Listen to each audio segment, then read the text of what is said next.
11 గంటలకు సుమారుగా Domalguda police station పరిధిలో ఉన్నటువంటి Ambedkar colony near Liberty junction దగ్గర ఇద్దరు అనుమానాస్పదంగా తిరుగుతున్న పరిస్థితుల్లో మన పోలీస్ వాళ్ళు గమనించి వాళ్ళని విచారించగా వాళ్ళ పేర్లు కోమల్ సోమినాథ్ పవార్, సాహిల్ మహేష్ సాలుంకే అని చెప్పి వీళ్ళిద్దరు కూడా ఔరంగాబాద్ నుంచి ఇక్కడికి రావడం జరిగింది. ఇక్కడ వీళ్ళ దగ్గర మనము ఒక సుమారు 18 kgs of ganja, 2 cell phones వీళ్ళ దగ్గర నుంచి సీజ్ చేయడం జరిగింది.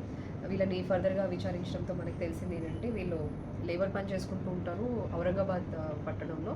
అక్కడ మిగతా లేబర్ పని చేసుకునే వాళ్ళకి ఈ గాంజాని సప్లై చేయడం కోసం అని చెప్పి వీళ్ళు A3 బాబు అనే అతన్ని కాంటాక్ట్ చేయడం జరుగుతుంది.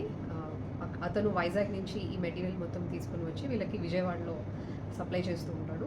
సో వీళ్ళు ఔరంగాబాద్ నుంచి ఇక్కడికి వచ్చి ఇక్కడి నుంచి విజయవాడ వెళ్ళి ఈ A3 బాబు దగ్గర ఈ కన్సైన్మెంట్ తీసుకొని అక్కడి నుంచి మళ్ళీ మన హైదరాబాద్ ఇమ్లీబన్ స్టేషన్కి వచ్చి అక్కడి నుంచి తిరిగి లిబర్టీ జంక్షన్ దగ్గర మనకి ఏవైతే ఔరంగాబాద్కి బస్సెస్ ఉంటాయో అక్కడి నుంచి వెళ్దామన్న పరిస్థితిలో ఉన్నప్పుడు అనుమానాస్పదంగా తిరుగుతున్నటువంటి వీళ్ళని గమనించి దోమల్గూడ పోలీస్ వాళ్ళు పట్టుకోవడం జరిగింది.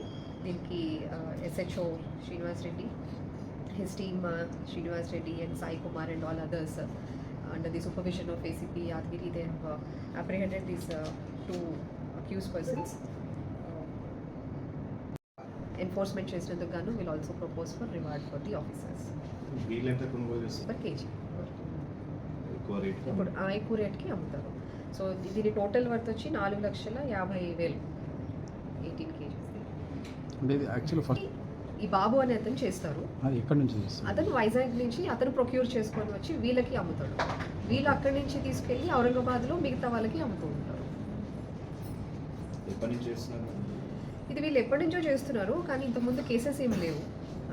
This the first time. ఇక్కడ అదర్ స్టేట్లో కూడా ఎక్కడ ఏమి అక్కడ వెరిఫై చేయాలి. అక్కడ కూడా లేవు. ప్రిలిమినరీగా తెలిసింది ఏంటంటే అక్కడ కూడా లేవు cases. Will still verify the records.